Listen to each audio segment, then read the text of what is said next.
We're facing this with the seriousness it deserves, but also with the determination that we will get through this. Folks here at the EOC and our first responders throughout the west coast of Florida have been working nonstop now for weeks to prepare and respond to Hurricane Helene, and then now to prepare and respond to this new major hurricane. The common virtue has been dedication.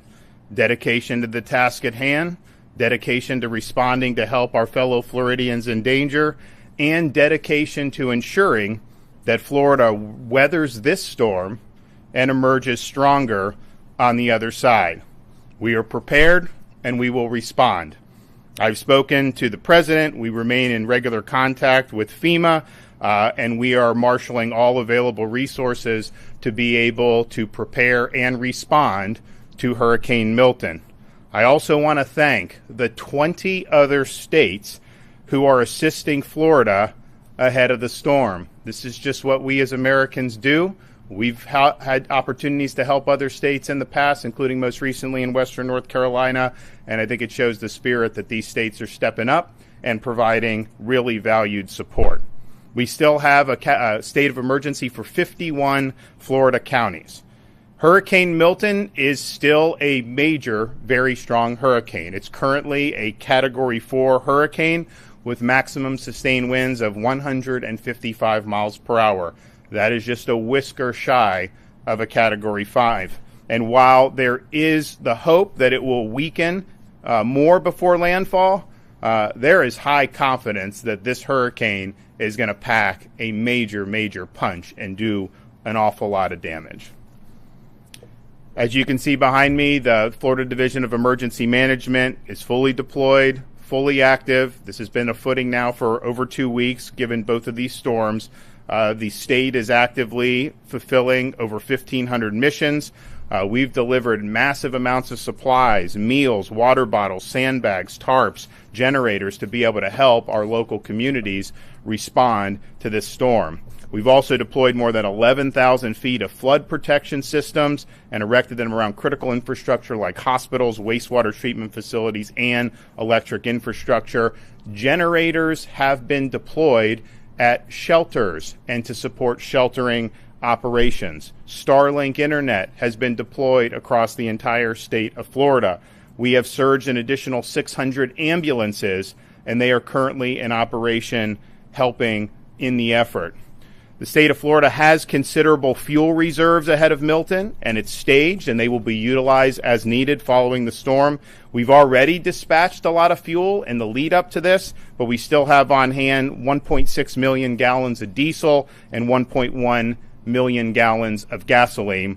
There is no, right now, fuel shortage. However, demand has been extraordinarily high, and some gas stations have run out. To be able to help ameliorate that, the Florida Highway Patrol has facilitated 106 long-distance fuel tanker escorts with sirens getting through traffic, totaling almost 1 million gallons of gasoline from ports in Tampa, Jacksonville, Everglades, and Manatee, and they are continuing with the fuel escorts as we speak. I'm in contact with the ports on the west coast of Florida. We'll see how this storm impacts those. Clearly, there's a chance that you could have a major impact on Port Manatee as well as on Port Tampa Bay. That could interrupt their ability to receive fuel shipments. And so we're working on contingencies to be able to keep fuel flowing throughout the state of Florida. As we saw this new storm develop, it was clear that a lot of the hardest hit areas on the west coast of Florida from Hurricane Helene had not had major, robust debris removal contracts in place or operations in place. Some of these contractors were good. Some of them were not getting the job done. So you had a major hazard on barrier islands in Pinellas, Manatee, and Sarasota County. So this weekend, I authorized mandated 24/7 debris removal. We took all the Florida Department of Transportation and other agency vehicles, brought them from all across the state, and they are engaged in other missions as their normal course of business, and dedicated it to debris removal. So in a little over 48 hours, and they were working all through the night. in the wee hours of the morning in places like Manatee, Sarasota, and Pinellas. They were able to remove 55,000 cubic yards of debris. So that's over 3,000 truckloads of debris. And it's our estimation that on those barrier islands, they were able to make a dent in the debris and reduce it by about 50% just from what Jared Perdue and the other agencies were able to get done. So I want to thank everybody that's been involved in that. It did not stop since this weekend. We're now in a position where it's likely the conditions are going to deteriorate, and so we're going to have to wind that down. But they did make a difference, and there will be less damage from this storm as a result of getting that debris out than there otherwise would have been.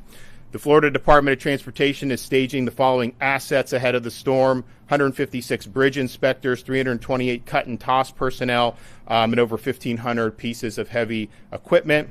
Florida National Guard, Florida State Guard, Florida Fish and Wildlife, and the Florida Highway Patrol have activated additional personnel in advance of this storm. We have hundreds of state search and rescue personnel on hand, 26 total teams.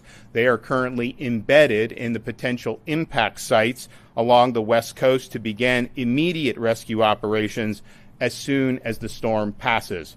The National Guard is deploying 6,000 Florida National Guardsmen, as well as 3,000 National Guardsmen from other states. And so we thank for the support on that. We have 34 search and rescue areas that have been brought in from other states. We have 500 tactical vehicles, including 180 high water vehicles, aerial, water, and ground National Guard search and rescue teams. This is the largest Florida National Guard search and rescue mobilization in the entire history of the state of Florida. Our Florida State Guard is also deploying almost 200 soldiers, 10 maritime crews, 3 high water UTVs, 2 UH-60 Blackhawk helicopters, 4 drone teams, 15 cut and toss crews, 2 amphibious rescue crews. We want to thank them. I mean, this was just a dream a couple years ago that they would be involved, and there was a lot of unfair criticism when we stood it up, but they have made a huge difference in this hurricane season. They're going to continue to do it here. We have also worked with the utilities to have the largest staging of utility workers and linemen in advance of the storm any time in American history. We will have in Florida, by the time the storm arises, over 50,000 linemen. And those linemen are being brought in from places as far away as California. So as soon as that storm passes, you're going to see the assessments and the power restoration efforts commence immediately. Additionally, the state of Florida has assisted with the evacuation of 352 healthcare facilities in the potential path of the storm. 16 hospitals have been evacuated. The state veteran nursing homes are currently located that are in the cone. Are all accepting families of their residents to shelter with them. All of those are hurricane proof. All of them are outside of flood zones. So if you do have a family member that's in one of our state nursing homes, you can go and you can shelter with them. That's a safe option, and I know the veterans would appreciate it. The Florida Department of Law Enforcement is directing deployment of additional 500 out-of-state law enforcement officers. These officers will help respond after the storm to maintain law and order. And there is going to be a lot of damage from this storm. There's going to be opportunities for people to try to take advantage of that. My message to you is don't even think about it. We are going to come down hard on you. You are not going to you're going to regret that you tried to do that. So I appreciate all the other folks from out of state who are coming in to supplement this effort. We need to maintain law and order. FDLE's mutual aid team is managing more than 70 active law enforcement missions, including identifying post-storm response squads, and these are really important missions, and we're happy for that. So we're preparing for Milton, but we're also still recovering from Hurricane Helene. When Hurricane Helene hit, we reactivated the Florida Disaster Fund. We are now accepting donations into the Florida Disaster Fund for both storms, both Helene and for Milton. This is a private fund. It's affiliated with the state in terms of disaster, but it's tax deductible donations. We distributed $63 million after Hurricane Ian to help people largely in Southwest Florida. This is something that is really, really important. So I've directed Volunteer Florida to keep the fund activated for Hurricane Milton. I want to thank, there's already been millions raised for Helene. I want to thank Lennar, Wells Fargo, Walmart, and Publix for making really significant donations. And I know there's going to be a lot more that are going to want to do it. To contribute to the Florida Disaster Fund, you can text disaster to 20222, disaster to 20222, or you can visit floridadisasterfund.org. So now we're bearing down to where the storm is going to arrive within the next 24 hours. You still have time to evacuate if you are in an evacuation zone, particularly if you're in Manatee, Sarasota, Charlotte, those areas. I mean, this track can bounce around. It's not guaranteed it's going to hit there. A lot of the solutions have it going there. You have time to do that. Now, conditions aren't going to be great today. I would say that the roads and the interstates, they are flowing. We've waived tolls. We've done all that so people can do. But the best option would probably be just to evacuate within your own county to one of the shelters. All those counties have multiple shelters that are open. There's a lot of space in those shelters right now, and certainly it would be safe to do a very short evacuation, tens of miles, rather than get on the interstate and go. The roads are still open. People can do that, but I just want to warn people that the conditions are likely going to continue to deteriorate throughout the course of the day. We had, of course, on Monday, when the initial evacuations were coming down, particularly in the Tampa Bay area, had a lot of traffic on I-4 and on I-75. FDOT did the emergency shoulder plan. That helped, but it was slow, and those roads can be very slow anyways. By the time we got to the end of the night, through the wee hours of the morning, it was going pretty quickly. Yesterday was not as bad on those roads as it was on Monday, but what we did see is Alligator Alley down in southern Florida was about 150% of its normal capacity, and I think that's because as people saw the storm potentially bending a little further south, I think a lot of people in Southwest Florida decided to evacuate across the state, and so that's that. The roads now are good, but I would just caution the conditions are not great now, and they're likely going to get worse as the day goes on. We do have a lot of mandatory evacuations in place. If you want to get a hotel, you can go to visitflorida.com/Priceline, Expedia.com/Florida. That is the emergency accommodation module that is there. I'm not sure what availability there's going to be in a lot of these places at this point, but if that's something that you're interested in, you can try that. Of course, we've worked with the Florida Restaurant and Lodging Association for distress rates for hotels, as well as waiving pet fees. And I know a lot of the hotels in the state of Florida have responded very positively for that, so I just want to thank them for doing that. We've also partnered with Uber for Hurricane Milton to provide free rides to and from shelters and counties with active evacuation orders. So if you want to utilize that, you go to when you do the ride, you do the promo code Milton Relief, just one word, Milton Relief. OnStar has activated Crisis Mode, which provides free crisis assistance services and in-vehicle data for Chevy, Buick, GMC, and Cadillac owners. Schools, most of the school districts in the state are closed today. Obviously, if you get out of the path in like the Panhandle, not as much, but in that Florida Peninsula, virtually all school districts are closed. All Florida counties and Miccosukee and Seminole tribes are assisting the state with storm response, and I want to thank all those for their great work. We have 149 general population shelters that are open throughout the state. The current total shelter population is just 31,000 individuals. We have room in those shelters for a total population of almost 200,000 individuals. So there is space available in these shelters. I know a lot of people would rather stay in a hotel, stay with friends, and that's fine. But especially now as the storm's getting closer, you may be able to get in your car and drive 10 miles, get to a shelter, ride the storm out, and then be able to go as you see fit, and hopefully you'll be able to get back to your place very quickly.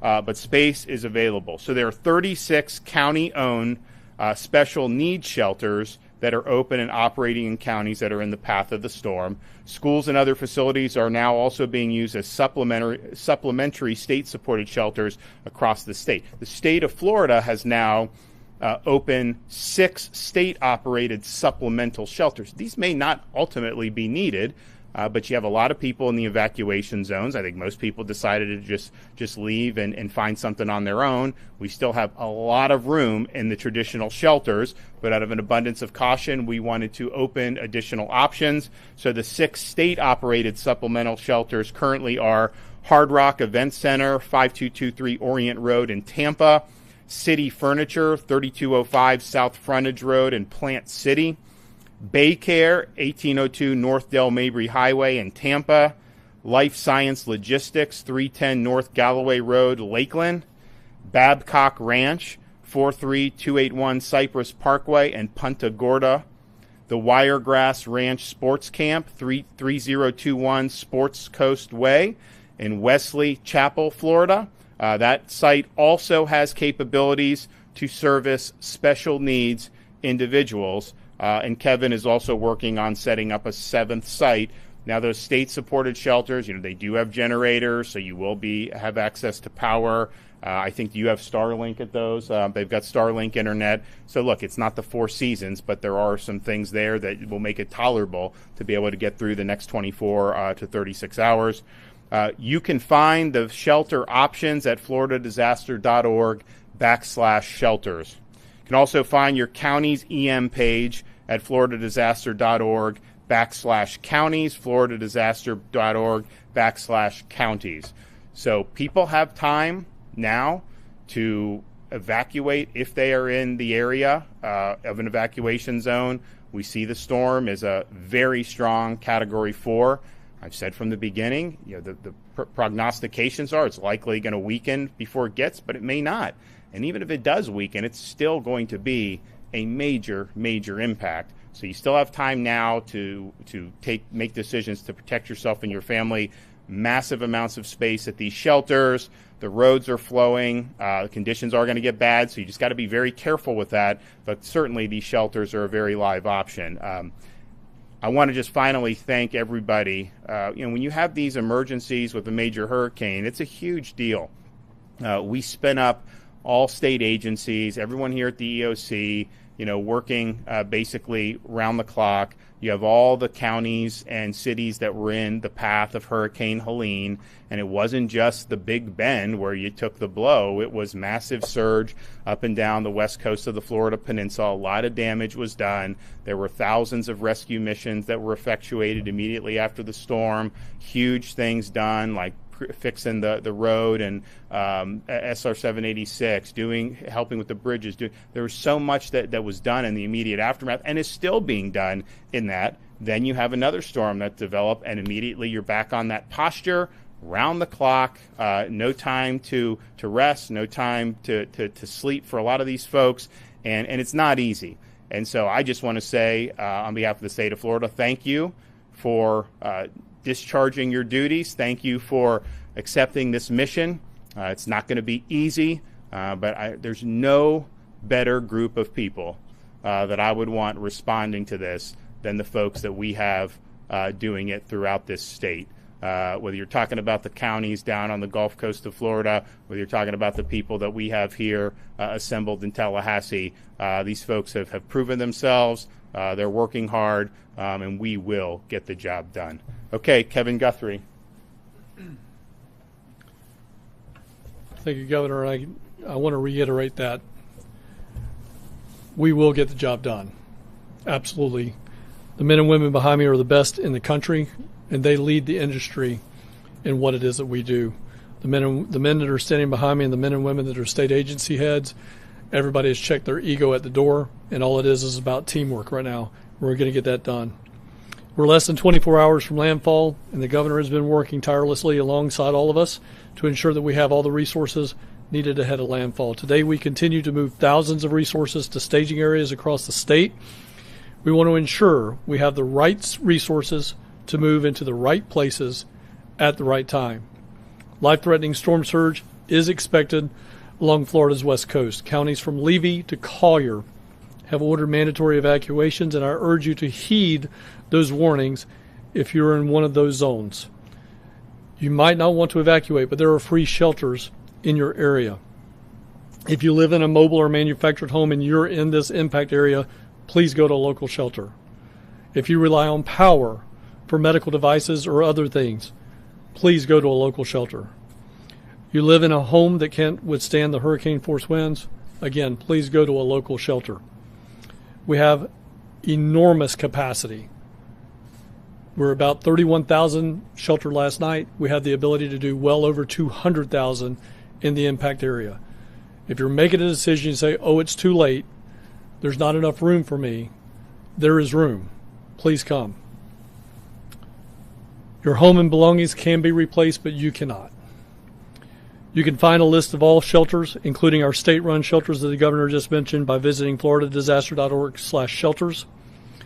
We also have options to assist residents with evacuating. We still are running our shuttle service. You could also go to floridadisaster.org for updates on that 1-800 number. That number is 1-800-729-3413. Again, that's 1-800-729-3413. We've also partnered with Uber, and you can call them and put in the discount code of Milton Relief. That's Milton Relief, and that'll be a free ride to the shelter. If you don't live in an evacuation zone and decide to shelter in place, make sure you have enough supplies to weather the storm and after the storm conditions cease. We recommend you have 7 days of supplies on hand. Power outages are expected with this storm. Charge your electronic devices now before the power starts to go out. If anybody's looked at a radar in the last 8 hours, you see a lot of rain heading into the impact area. You see tornado warnings. I think as of our 7:15 briefing with my executive staff, we had 7 tornado warnings, and as we were walking in here, I saw 2 more. So there's been roughly 10 tornado warnings. Power will start going out, so you need to make sure your electronic devices are charged now. If you can get outside and it's safe to do so, make sure you're bringing out all that furniture, potted plants, decorations. If you can pick it up, put it up. The strong winds can obviously pick that stuff up and deposit it much somewhere else. During the storm, we want to start messaging this. We do it every single time. But again, if you've decided to shelter in place and during the storm you hear the trees snapping, maybe the power popping, that can mean that there is flying debris and you should seek shelter immediately inside your home. Treat it as if it's a tornado. Get into the innermost portion of your home. If you have some type of lightweight mattress, pull it over the top of you. Protect yourself from falling debris. Treat it just as if it's a tornado. If you find yourself, all of a sudden, it is absolute calm.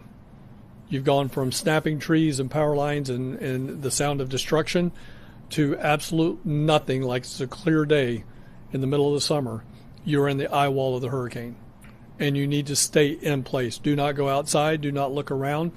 This eye wall has been moving anywhere from about 4 nautical miles to upwards of 12 to 16 nautical miles. If it reforms the eye wall and starts to collapse again, you may have only minutes in a situation that could be life-threatening. So please make sure you do not go outside if that happens. For more updates in your area, remember to follow your local county emergency management agency's instructions. The agency also has activated the State Assistance Information Line to provide information to Floridians to receive up-to-date information from us. Residents and visitors can call this toll-free hotline at 1-800-342-3557. 1-800-342-3557. Before I close, in anticipation of some of your questions, you may ask, what are the things that we're going to be doing over the next 12 to 24 hours while landfall is happening? The things that we're going to be doing, the Florida State Emergency Response Team with all of its agencies have been working contingency plans. Over a week ago, I set out for our planners to work 3 different contingencies. And that was something that hit the Helene area, something that hit the Tampa Bay area, something that would hit the Fort Myers area, and then even drill down further into that. So in the next 12 to 24 hours, our staff will be moving from a strategic contingency-based plan to tactical operations-based movements. They will pull off the shelf what that strategy was at the time and move directly into tactical operations. We will start working on our damage prediction models. We do have damage prediction models that come from the United States Army Corps of Engineers and other federal agencies. That system is called HAZUS. our planners, our intelligence cell will start looking at those things to see where the most debris, where the most damage is going to be based on the last calculated movement at landfall. So we will then start marshaling resources from the north and the south with all of the agencies behind me and all the agencies that are out there on the floor right now, to include local county assets and out-of-state mutual aid assets, to move from north or south into those impacted areas, surging more resources where we anticipate having the most damage based on those models. You can always follow us at X and Instagram at FLSERT and on Facebook at FDEM. You can get latest updates also at floridadisaster.org/updates. Governor, again, it makes it very easy for us to do our job and be successful at our job when you have a man standing behind me that's willing to pull the trigger at 96 hours out.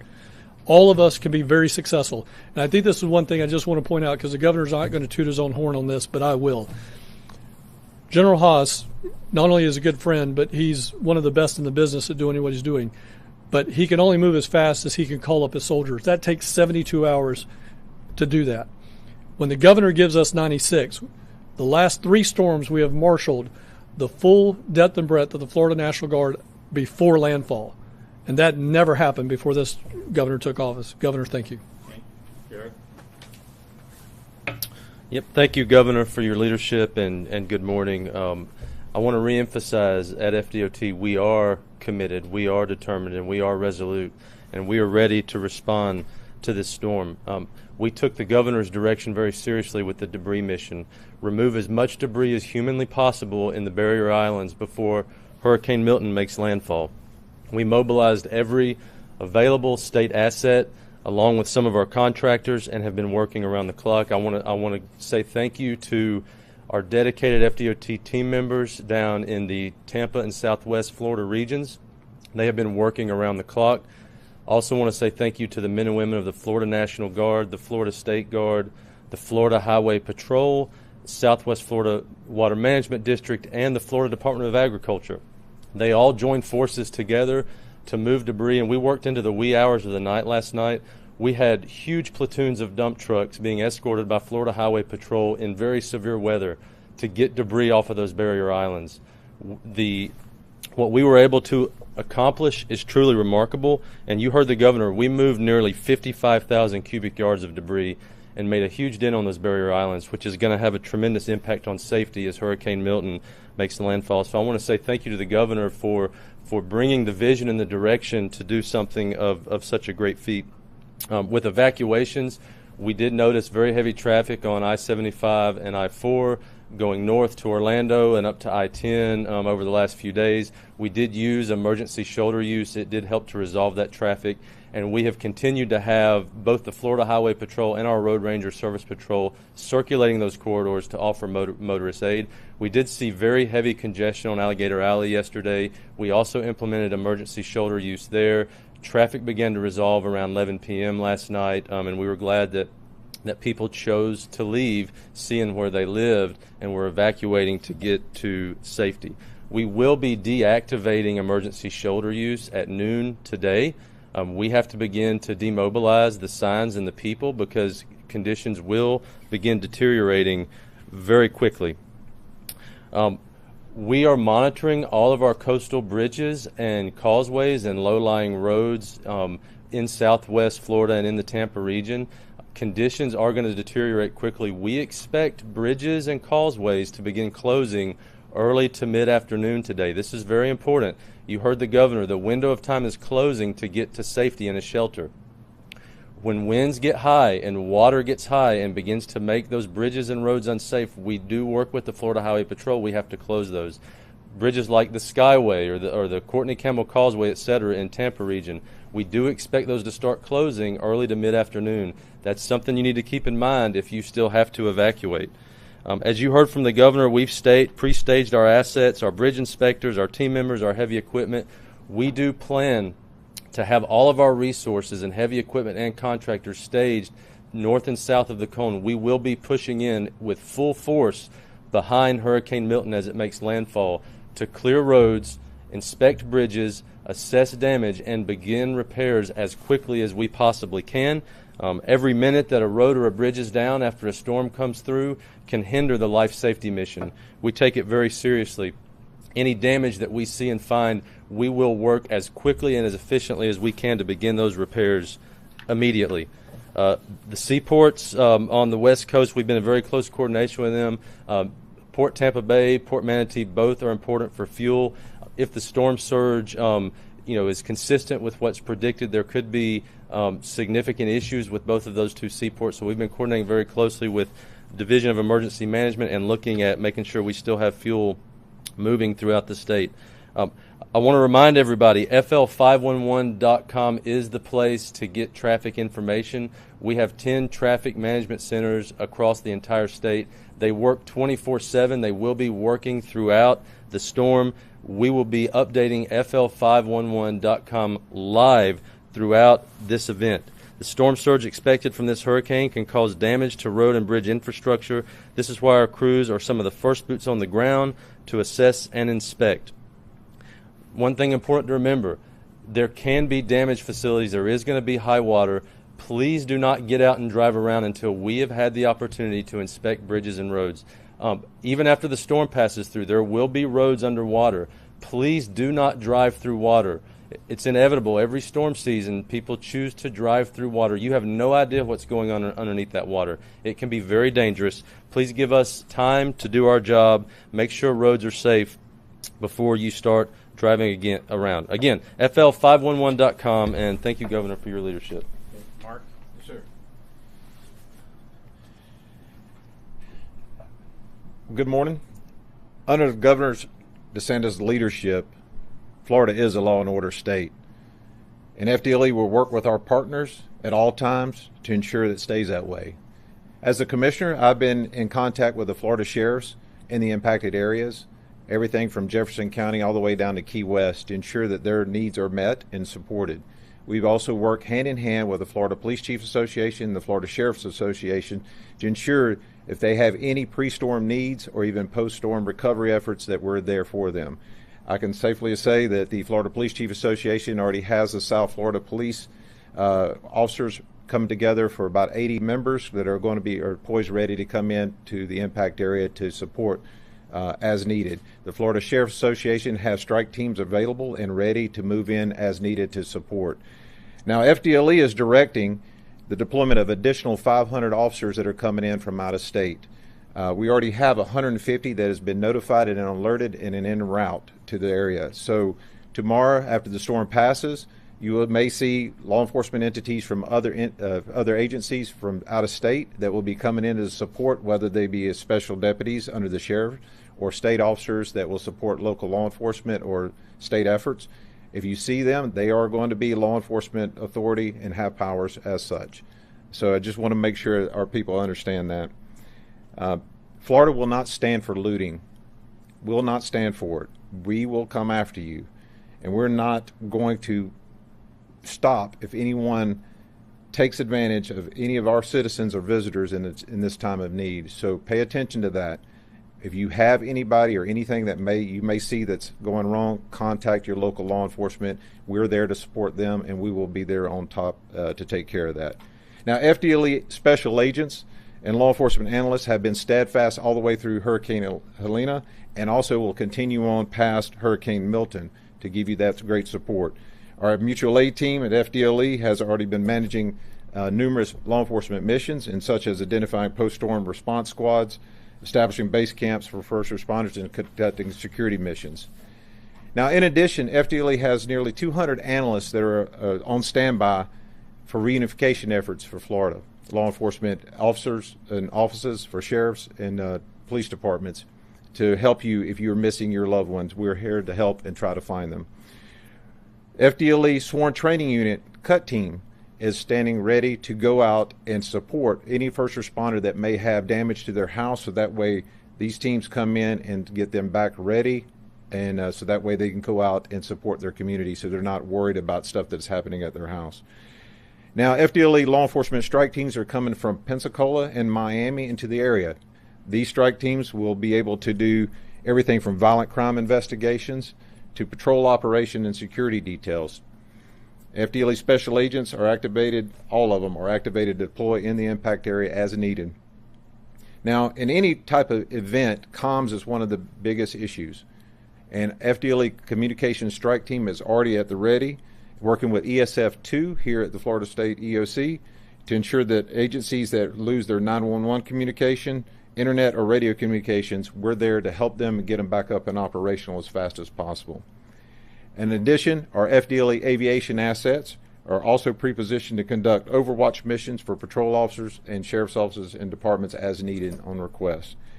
And I'll echo what Kevin said. Because of Governor DeSantis, we are ready. And thank you again, sir, for your support. And Florida cannot be in better hands. Thank you, Governor. Good morning, fellow Floridians. It is an honor to, on behalf of Florida Highway Patrol, to serve Governor DeSantis and his administration and also serve the great people of the state of Florida.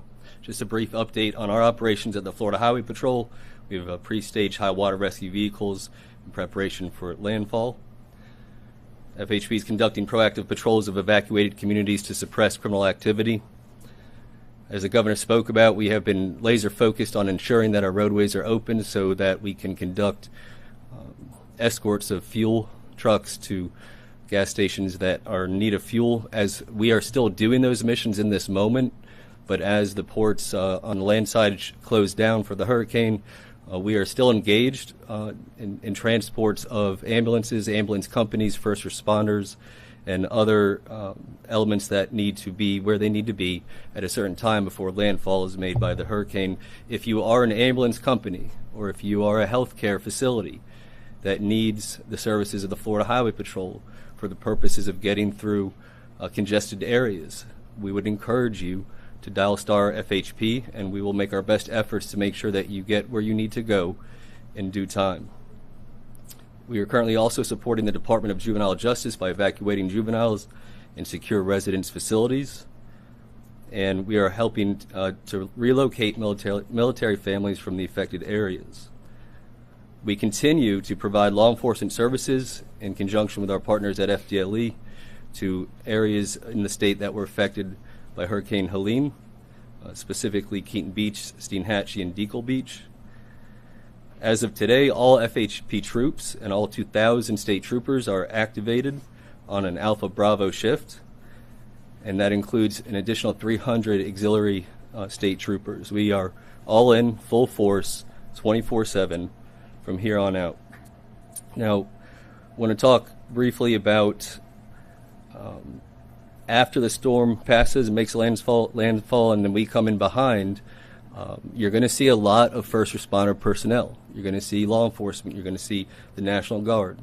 You're going to see the State Guard, out-of-state law enforcement officers. At the direction of Governor DeSantis, we have 500 out-of-state law enforcement officers that are going to complement and supplement our response, and we appreciate FDLE's leadership on that. You're going to see DOT personnel. As far as law enforcement goes, obviously we're going to be focused on search and rescue initially. We're going to be focused on getting roadways back open so that we can amplify our search and rescue efforts. But if you are in need and there's no electricity, for example, or your phone doesn't work, feel free to interact one-on-one with law enforcement officers. We are here to help you in that moment of need. The governor talked a little bit yesterday about in the state of Florida, law and order state, Second Amendment state, you don't know what's behind that door, and I'm speaking directly to the criminal element that intend to take advantage of Floridians. The governor's right, you don't know who is behind that door, and they're probably armed. But if you find yourself in a situation where there is nobody in that home and you intend to burglarize it and take advantage of Floridians, there's going to be consequences. And I'll start with first of all, you're going to have the Florida Highway Patrol, 2,000 state troopers. You're going to have FDLE. You're going to have out-of-county sheriffs. And now we're going to have out-of-state troopers. There's going to be a swarm of law enforcement officers. And I can tell you, on behalf of the Florida Highway Patrol, if we catch you and you try to escape, we're going to chase you. We're going to use intentional contact to stop the pursuit. We're not going to allow you to injure or kill Floridians because of your criminal activity. We're going to hold you accountable and get you in custody. FWC will be deployed. They will catch you in the water. We'll catch you on land. You have the National Guard and the State Guard. They'll catch you in the air. There's no escape from the resources of the state of Florida. The governor has announced in prior months, and we have celebrated a 50-year crime low in the state of Florida. I can promise you, after this storm, there is going to be a new record set, because the state of Florida is not going to give you an opportunity to take advantage of Floridians. And then my final comment would be that we at the Florida Highway Patrol, and I know I speak for all the professionals that are standing behind me and the governor as well, is that we are cognizant of the weight of this moment for the state of Florida. We are cognizant of the weight of your safety and your concern as Floridians, and we are cognizant of our duty as representatives of the government and as law enforcement officers and first responders, and we intend to meet this moment and we intend to honor our duty. And so it is an honor to be a part of this team, to serve the state that I love, to serve the best governor in the state of Florida, and ultimately the people of Florida. Thank you, Governor.